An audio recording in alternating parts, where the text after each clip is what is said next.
E aí, tudo certo? Hoje a gente vai mergulhar num mistério da nossa saúde, uma conexão que muita gente nem imagina que existe. Vamos falar de sono, coração e hormônios. Parece que não tem nada a ver, né? Mas a verdade é que eles estão super ligados, formando uma espécie de tríade que mexe com todo o nosso bem-estar. Pois é, essa é a pergunta que fica no ar. Pensa bem. Aquele cansaço que não vai embora, uma certa preocupação com a saúde do coração, a gente costuma olhar para cada coisa de forma isolada, certo? Mas e se tudo isso for parte de um único e grande quebra-cabeça? Então, vamos apresentar os protagonistas dessa história. Os três elementos-chave dessa tríade de saúde que, de primeira, parecem não ter absolutamente nada em comum. E os nossos suspeitos são a apneia obstrutiva do sono, que a gente vai chamar de AOS para facilitar, as doenças cardiovasculares e, por fim, a baixa testosterona. A partir de agora, a gente vai tratar esses três como partes de um mesmo esquema. Bom, nossa investigação começa pela primeira pista, a apneia do sono. E olha, é muito importante entender que isso vai muito, mas muito além de um simples ronco. A gente está falando de uma perturbação bem séria do que acontece com o corpo enquanto dormimos. E para se ter uma ideia do tamanho do problema, o número é, gigantesco. A estimativa é que cerca de 1 bilhão de pessoas no mundo todo sofram com apneia.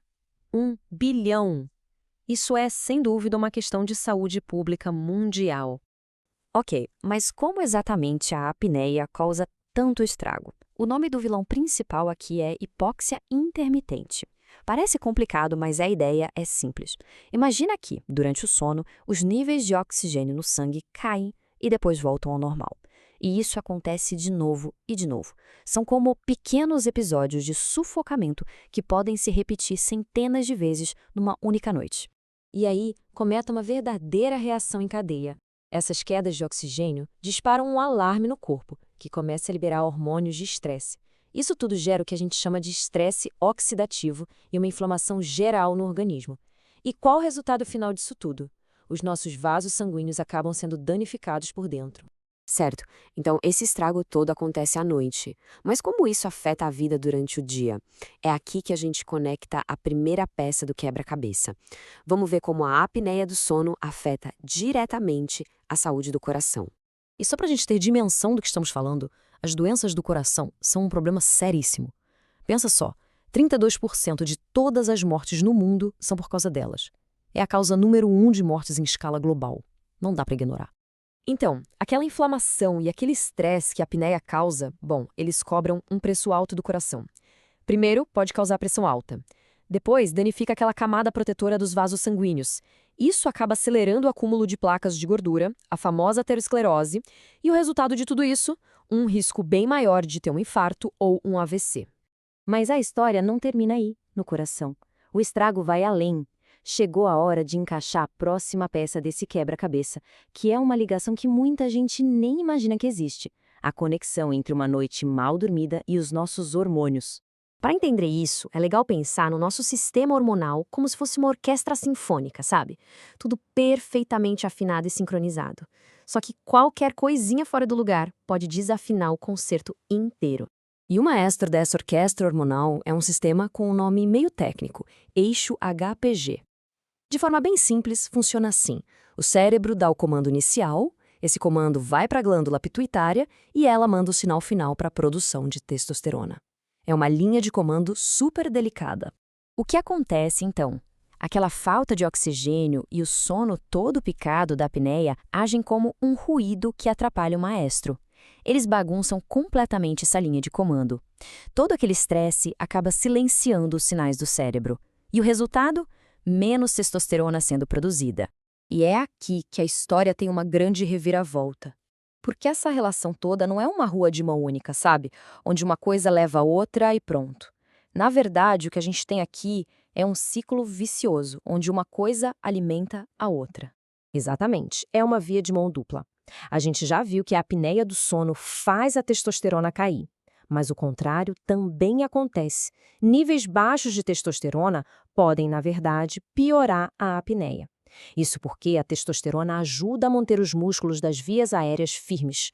Com menos testosterona, a chance dessas vias fecharem durante o sono aumenta. Uma coisa piora a outra. Essa imagem aqui junta tudo e deixa bem claro. Olha só. O distúrbio do sono causa a falta de oxigênio, que, por sua vez, diminui a testosterona e aumenta o cortisol, o hormônio do estresse. Isso contribui para problemas no coração e até obesidade, que pioram ainda mais o sono. E pronto, o ciclo perigoso se fecha. Essa citação do material original resume a ópera, né?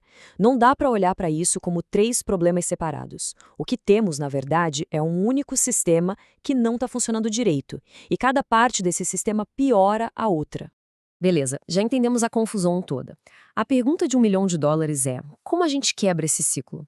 Bom, a resposta que a ciência dá é que a gente precisa de uma abordagem integrada, uma visão do todo. E as pesquisas mostram que a coisa é complexa. Por exemplo, sabemos que testosterona baixa aumenta o risco de um monte de coisa, e que normalizar esses níveis pode ajudar. Só que nem tudo é tão simples. Algumas terapias de reposição hormonal, por mais que ajudem o coração, podem acabar piorando a apneia, ou seja, não tem uma pílula mágica. E isso nos traz a um ponto que é absolutamente essencial. A solução não está só nos remédios. Na verdade, o estilo de vida é uma peça central. Coisas como alimentação, exercício físico, o jeito que se lida com o estresse, tudo isso tem um papel gigantesco na regulação dos hormônios e, claro, em quebrar esse ciclo vicioso. Então, a grande conclusão do estudo é bem direta. Para lidar com essa tríade de forma eficiente, é preciso trabalho em equipe. É o especialista em sono, o cardiologista e o endocrinologista, todos conversando e trabalhando juntos. O objetivo é tratar a pessoa como um todo e não só um monte de sintomas separados. E para fechar, fica uma provocação para a gente pensar. Descobrir que essa tríade existe nos força a olhar para a saúde de um jeito novo, né?